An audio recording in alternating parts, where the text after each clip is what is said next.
Hi, thank you so much for the award and the opportunity to kind of talk about my research and where I see my research going forward. So as he kind of mentioned a little bit, my research is on early intervention, but specifically if we're thinking about treatment and early intervention, I'm thinking about parenting. So just to kind of understand where we're coming from, I was a criminology major as an undergrad with the expectation that I was going to go down the criminal law path, and psychology was my side passion, something I did for fun that I was never going to focus my career on. Obviously, that's changed. But I took a course as part of that criminology degree on juvenile justice.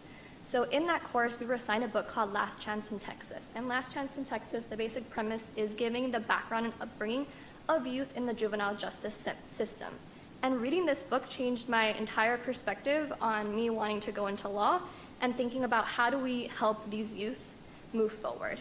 So when we think about youth, I'm not talking just about the juvenile justice system, but in general, how do we help set up individuals on a path for success? And so think about not just juvenile justice, but think about dropouts. How do we help children and youth avoid ending up dropouts? How do we help them succeed and end up graduating in school? How do we help them avoid and reduce drug use, substance abuse? And how do we help them get on jobs and career employments in the future and long run?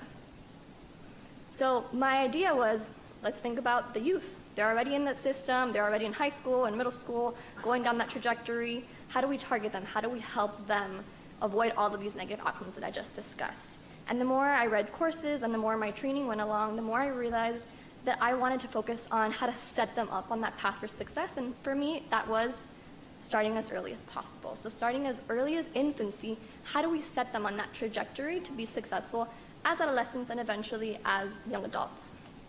And the way that I think about it and most of my research is focused on is on parenting. So when we think of parenting, it's not just parenting skills. It's the parenting skills, the parent-child interactions that are involved in that back and forth that you're going through, and then also parental psychopathology. So a lot of my research has looked at parenting stress and maternal depression. If we're looking at those aspects, that affects that interaction, right? So if you have a parent or a mom with flat affect, then that's going to impact that interaction and that back and forth. That's going to impact the acquisition of skills.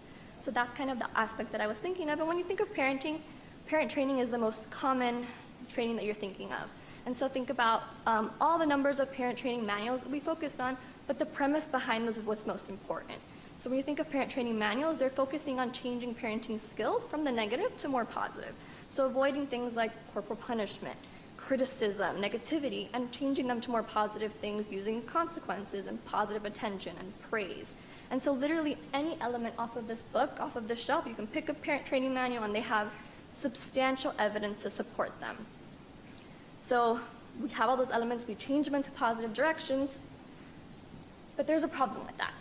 Our most conservative estimates suggest that parent training is effective for about 60% or so of the families that come in and walk into our doors. So our problems are twofold, and that's kind of the direction that I see my research going. It's twofold. So one, it's the families that are coming into treatment. The 40% of families, we're helping 60, but 40% of the families are still not making it at the end.